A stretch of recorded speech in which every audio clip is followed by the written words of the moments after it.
Welcome to SchezzWho, the top spot for politics here in the 757. I'm glad you might be enjoying me on this day right smack in the middle of a football Sunday. I'm watching the Commanders and Ravens myself, but I do have a special guest come on tonight representing the great city of Chesapeake, so I couldn't help but to have a great show tonight. Before I go on to going into the questions and bringing on my guests, I do want to say the people to help get this show going, of course, starting off with my lovely wife, Miss Andrea Dixon, who created the channel herself, now has great things going for her in the state of Virginia in terms of working for the government, workforce development. Can't wait to see what she brings from that. Also want to shout out my friend, Miss Ellen, over at Ellen's Homestyle and Barbecue Express. She has two great locations for her restaurant, including in University Shops across from Virginia University and Portsmouth Boulevard here in Portsmouth, right across from Victory Crossing. Excellent food, the type of food that you would want to eat while watching an NFL game or watching a political podcast. Also want to shout out my good friend, Mr. Seiko Varner, creator of Positive Vibes Incorporated, where they do credit fixes, tax resolutions, lending, private money, and debt consolidation. He also created the Hampton Roads Green Book, which is a great local app for finding Black and Brown owned businesses. And also, he's a good DJ. So if you need any help with any of those, just hit up Mr. Seiko Varner. He'll be able to help you out.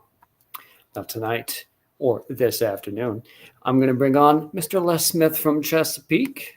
He is running for city council, and I'm glad to have him on today. How are you, good sir?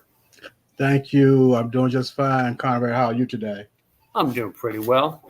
It's a bit windy, but I like to have the windows open in order to get a little bit of breeze going. So hopefully it doesn't get too bangy or anything like that. But I'm glad to have you on. Let us start with a little bit about your Chesapeake history here. What have you done over the years in Chesapeake and your Chesapeake service? Okay, so I'm a retired deputy sheriff after 28 years Chesapeake Sheriff's Office. While I was at the Sheriff's Department, I was at the rank of lieutenant when I retired.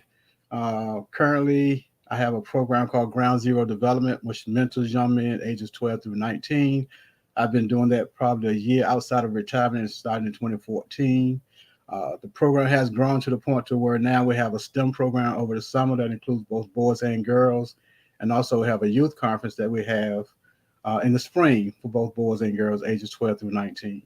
So been an advocate for the communities for quite a while, trying to deal with some problems, those communities that need some support as far as crime is concerned, low economic status. I've been trying to get rid of food deserts in the city of Chesapeake. One push that I had along with New Chesapeake Men for Progress was to bring forth our first public swimming pool that's supposed to break ground sometime in 2025, and that will be connected to the Clarence Coffey Community Center.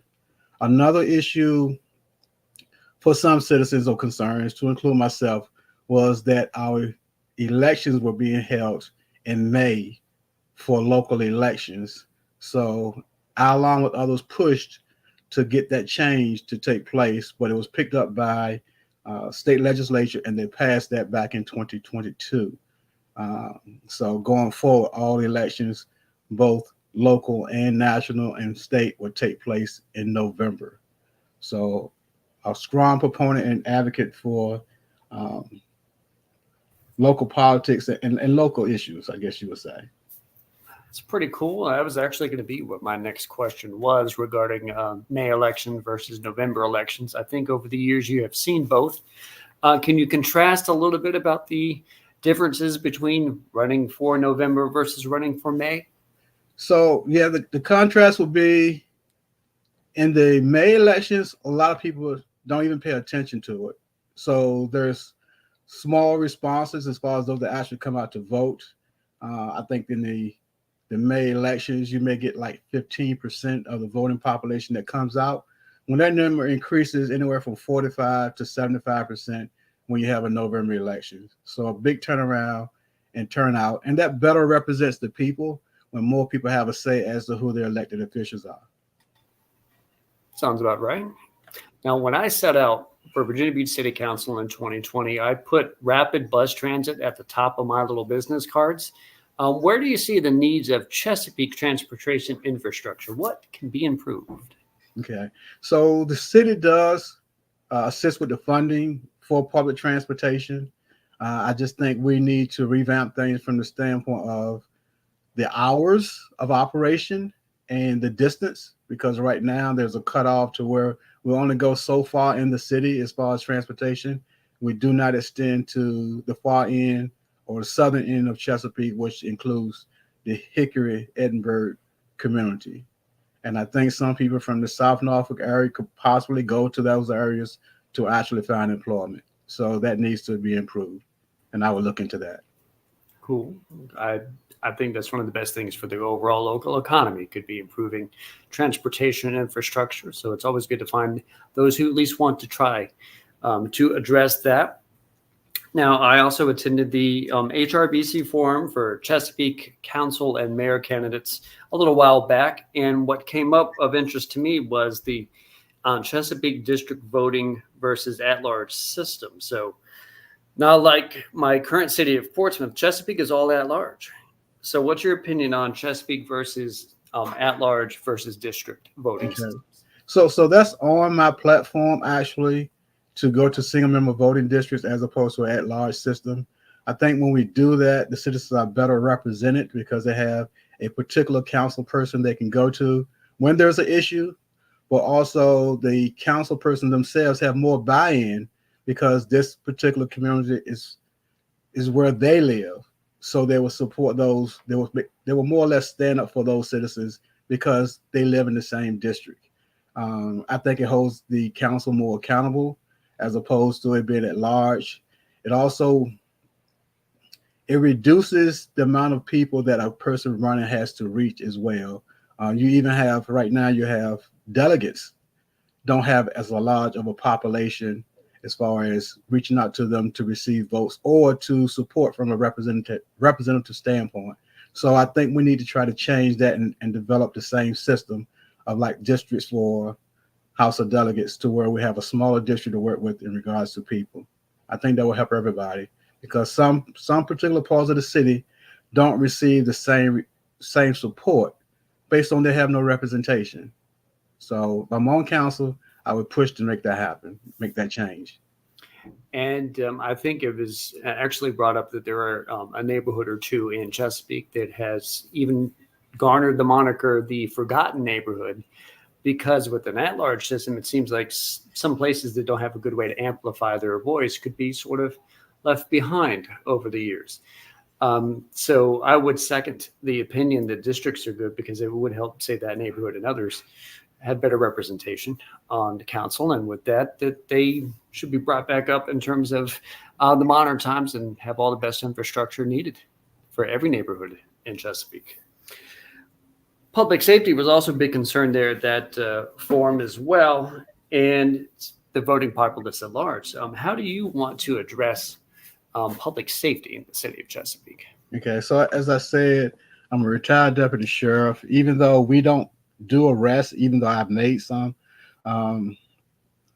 it's very important to me that we take care of crime in various different communities. And we only have pockets of crime within the city of Chesapeake. I did have the pleasure to sit down with the chief and the deputy chief to speak on issues in reference to concerns for particular communities within Chesapeake and what could be done and what's being done to resolve some of those issues. So they shared some of them with me, and I had some ideas as well. So once I get on council, I would work more so to try to remedy some of those problems.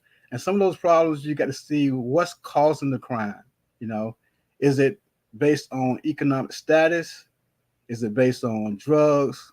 What is it based on? Is it based on mental health? So get down to the root of the problem to resolve it all together and look into all the different stakeholders that will play a part in that. So I'm looking forward to making that happen once I get on council. All right. Is gun accessibility part of that as well that might need to be addressed? It would be. And like I said, once again, part of it is education on guns, awareness regarding guns. I'm a proponent of the Second Amendment, so I believe people should be able to have firearms if that's what they choose to do. but the safety and making sure it's not going into the wrong hands. That's the important part that has to be worked out. All right. All right. I want to take this second here to bring up on the share screen your website, which is lessmithforoffice.com. I have it on the screen right now. Meet Les.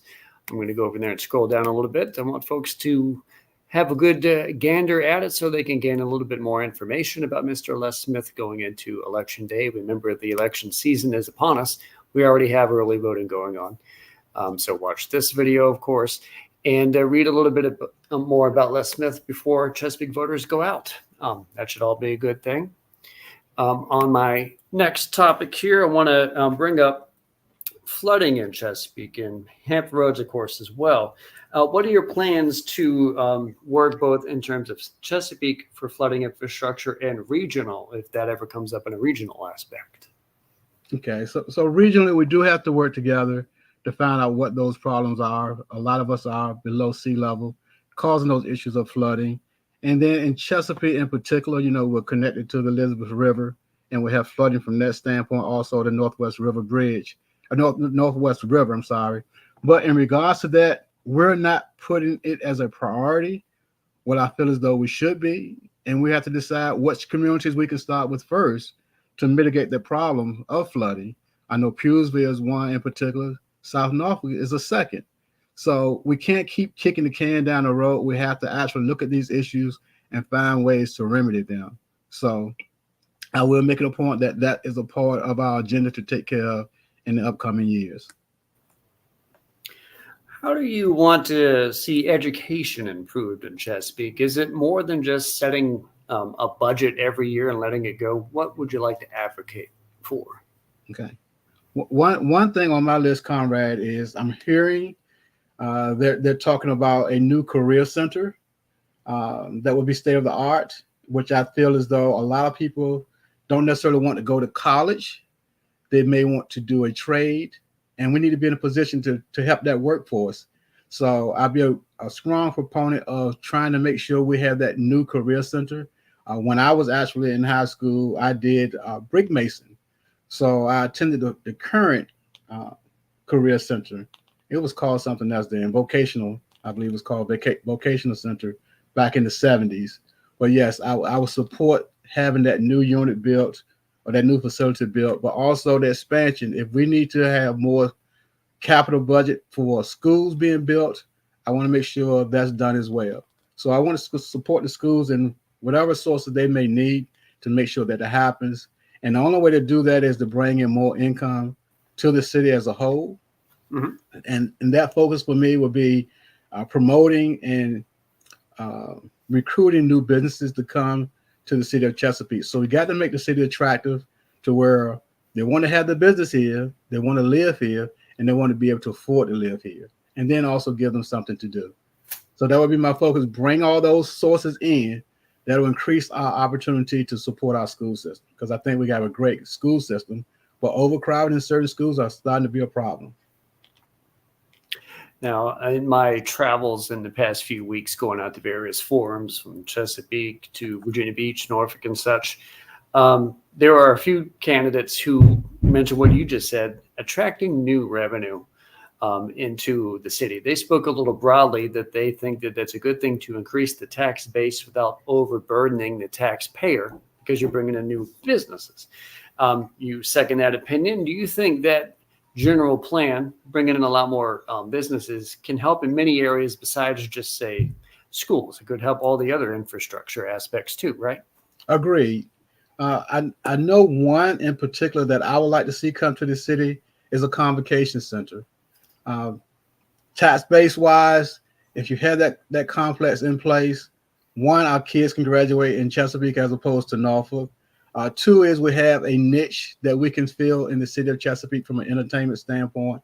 Three is it can bring in revenue. Mm-hmm. With that revenue that it brings in from that facility, having concerts, plays, fine arts, so forth and so on, it now stimulates a possibility for sporting events, but now it can increase our hotel building.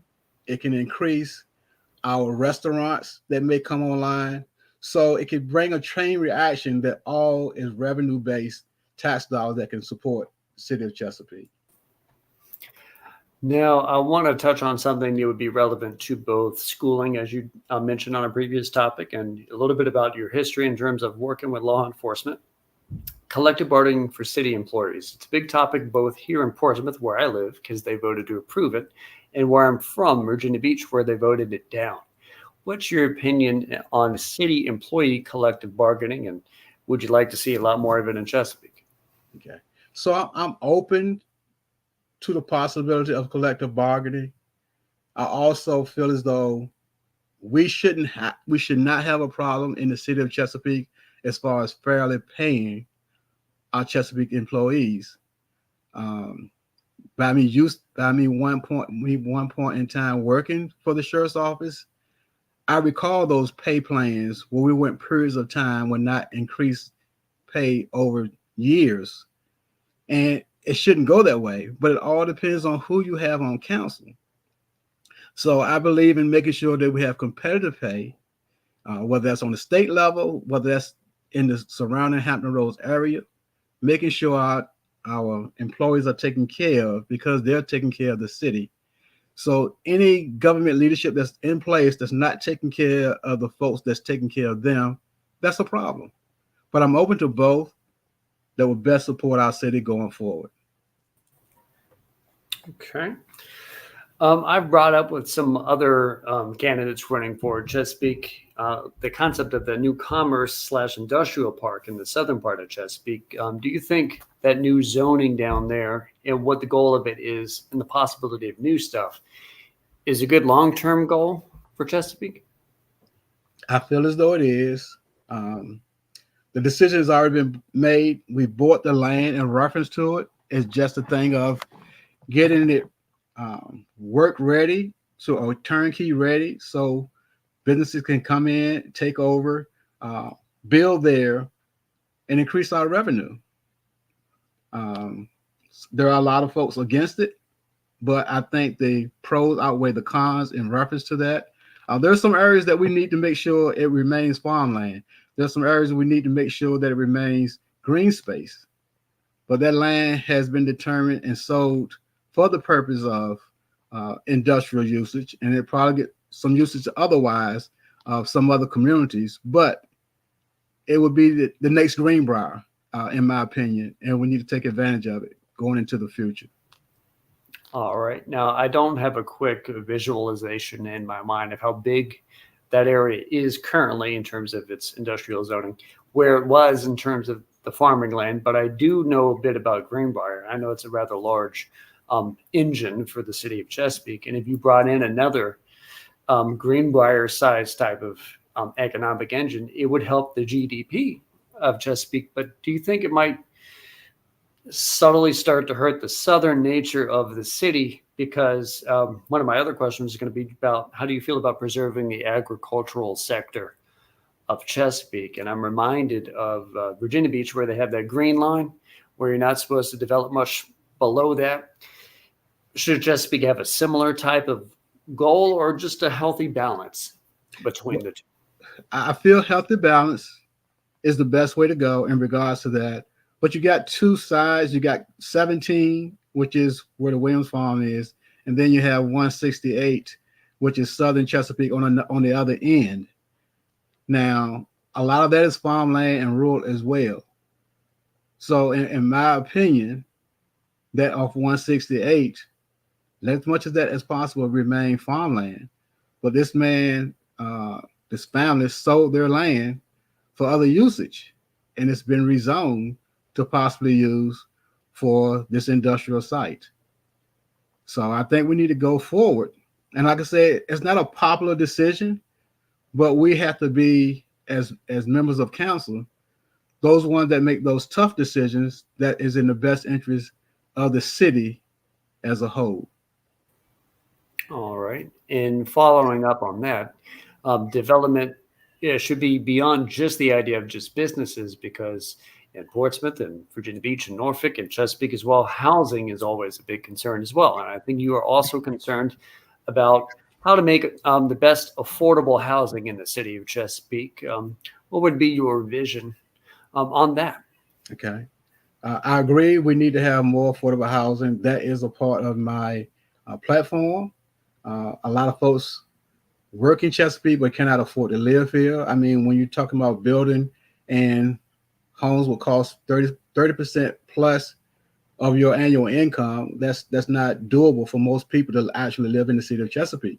So we need to have more homes on a lower scale or smaller scale than the 3,000, 4,000, 3,000, 4,000 square feet homes and under $300,000. So where we can get some townhomes, some condos, and more apartments that's affordable for folks to live in, that's making a smaller wage. That is what we need to do. And I would do all I can to have certain parts of the city that's set up in, for them to be along bus lines, for them to be close to certain working communities, and certainly also in some cases to where they're in walkable communities. But we need to kind of make sure that folks have a place to live in Chesapeake, whether it's the homeless, the disabled, the low income, the middle income. We need to be able to fit them all here in the city of Chesapeake if this is where they reside at, or if this is where they would like to come to live. That would be my push. All right. I want to bring up your website one more time here. That is lessmith4office.com, where a couple of good sections I see here are leadership is key and voice for the people. Would you like to speak a little bit about your idea for leadership in a municipal way and how you are going to be a better voice for the citizens of Chesapeake? Well, Conrad, I would say from my personal position, it's about listening to the people. It's about going into the communities and find out what the needs are. It's about doing your research. It's about having those conversations, those tough conversations, but then having empathy and sympathy for folks and find out what the real needs are and what can you do to best suit that or best handle those types of issues. I've been listening to people for a while, and then a lot of times I do all I possibly can from the position that I'm in. But I know if my platform increases to where I'm on council, I will have access to information. If I have access to information, the citizens have access to information so they can get the resources and the programs that they need to better their lives. And right now that's not happening. And I think a real leader talks to the people, find out what the problems are, and resolve them. And that's what I intend to do. I intend to deliver. Excellent. Well, I would like to give you this opportunity now, as I've run through my gamut of Chesapeake related questions for the day, to give you the floor to just give your elevator pitch. Someone you would knock on the door and say to someone who answered the door as to why they should vote Les Smith for Chesapeake City Council. Okay. Thank you for that opportunity. Yes. Citizens of Chesapeake. Again, my name is Les Smith. I would love to have you vote for City Council. I have been listening to the issues and concerns of the citizens. I will make sure that they are taken care of, whether that's curbside recycling that you're in need of, whether that's mental health issues that need to be taken care of. We're losing some folks in reference to suicides and overdoses. We want to make sure that that's taken care of, making sure our communities are safe. I am the individual that will look into these issues, the flooding that we're dealing with. I will look into those issues and make sure they're resolved, making sure our citizens have competitive pay, making sure we find a way to reduce tax dollars to our citizens, but also increase spending that will help revitalize our economic system. All those things I'm listening to, all those things I'm trying to make happen, and I will make happen, along with working with others that are on council. Right now, I am a part of an endorsed ticket, and that endorsed ticket happens to be Democrats. That is not the favorite party of everyone, but it is the party that I have chose to be a part of, and I would like to see myself get elected for City Council, Les Smith, along with Dr. Pat King, Reagan Davis, and for Mayor Don Curry. We already have on council right now Dr. Ella Ward. And what we want to do is have a majority on council so more things can get done for the city that has not been done in the past. And I say, if folks don't get out and vote now for change, we can forget it for the next 10 to 20 years. It won't it won't get much better than what it currently is. If you want change, vote differently. Vote myself in for council and that endorsed ticket I just mentioned, and you will start seeing tangible changes within the city that you can be proud of. Thank you. Thank you for that, Mr. Les Smith. I do want to shout out a couple individuals who've provided some comments. Of course, Mr. Antonio Appleby from Virginia Beach, who played at Salem and UVA. Good afternoon, everyone, and thank you for sharing the video, Mr. Antonio Appleby. And Farley Perkins, who worked for a long time in the city of Chesapeake, says he wants to ask a question. I'll need you to ask it right here in the comments, Mr. Farley, and I'll give it a second or two to see if he will jot that in. As we await for Mr. Farley's question, here's something I always like to ask. What is like your favorite things in Chesapeake? Your favorite businesses you like to go to, restaurants to eat at, recreation, community groups? What are all your favorite parts of Chesapeake? Okay. So favorite parts right now, one, I like to go to Cutler's Grill to eat, Smoky Bones to eat, and Texas Steakhouse for meals. The Recreation Center, the Clarence Coffee Community Center, I belong to a senior group there, the Silver Strands. I used to play basketball, but not currently. But I would like to go there to do some line dancing, I guess you would say. And then from a park standpoint, every once in a while, I go to Chesapeake City Park. So we have some great parks to attend. But outside of that, we need more places, more fine places to have dinner, for one. And then also some form of entertainment or a niche that I would like to see in the city that we don't have. Having a little something at Chesapeake City Park every once in a while with a band of some type won't do it. We can do better than that as a city. And I look forward to trying to make that happen.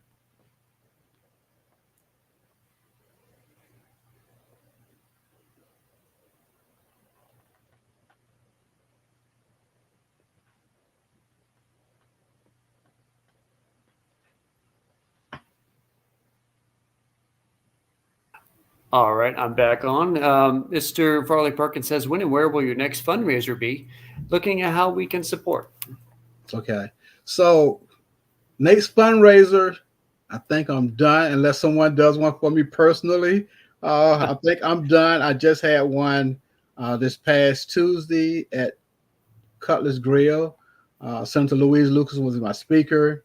On October the 25th, we will be at Recovery Sports Center, but that's for our young voters ages 18 to 35. We're trying to push them and incite them that they need to be a part of this election. So on October the 25th, we'll be at Recovery Center at 6:30, but we're looking at the audience of ages 18 to 35 as a mixer. Young voters mixer is what that would amount to. And then on the 26th, we're trying to actually get together to do a mass canvassing the morning of October the 26th. So if anyone wants to throw together for me a little get together as far as a fundraiser, I'm open to it. And visit my website, yes2les.com or lessmithforoffice.com. Thank you. And I want to go to that website one more time and get on the screen for the donate section of Meet Les. And that way, Mr. Perkins could perhaps lend his voice or $1 or $2 toward the Les Smith campaign via that way. If there's no big fundraising events in the future, there'll still be a way to help out. And I'm glad Mr. Farley was able to tap in and ask his questions, and it seems like to help you out, Mr. Smith. So I hope that pays off down the line. But I will say that we're nearing the end of the show tonight. I want to thank you for coming on, allowing us to just chat up about Chesapeake, why you should be elected onto city council in Chesapeake. Any final thoughts for us, good sir? My final thoughts is that I've been a public servant for a long time with the sheriff's office, on my own time, trying to find out what the citizens need. And I think folks are starting to finally wake up to see it's not a perfect city that we live in. It's not even close. And now they're looking for answers. I've been that person waiting for quite a while to be the one that serves them in the way that they're looking for. And I feel strongly about this time around. They see what needs to be done, and they will come through by getting out and vote. And then I would show them once on council, not necessarily what they were missing out on, but what they expected me to do that I would do. So I'm just looking forward to November the 5th to get here, for me to get into office come January, and Chesapeake can move forward. So please, again, visit my website, yes2les.com or lessmithforoffice.com to know more about my platform or to support by way of donation or volunteering. Thank you, Conrad, for this opportunity. Yes, sir. And thank you for being willing to jump on and just share your heart a bit about why you would like to help out with Chesapeake. So I hope you have a great rest of your Sunday. Get ready to get back to watching football. And I just hope you have a great day. Good, sir. Thank you so much. I cut him off right as he was about to say, I think, God bless. But my mistake, Mr. Les Smith. But again, thank you for coming on. This has been another great episode of SchezzWho. Glad to have him on. I wish him good luck in the future running for Chesapeake. And of course, this is a great SchezzWho show. And in order for this show, this channel to be growing into the future with your eyes and ears, I'm going to need you to like the episode, subscribe to the channel, come back for the next one. And that one will be particularly special, that and the one on Wednesday, because I have booked my surrogates for the Why Vote Trump show, which I have scheduled for Monday night, and the Why Vote Harris show, which I have scheduled for Wednesday night around 8 o'clock for both. 3 good representations of the Trump diaspora on Monday night. Same thing with Harris on Wednesday night. You guys need to tune in, be ready to ask questions. I'll have questions for them.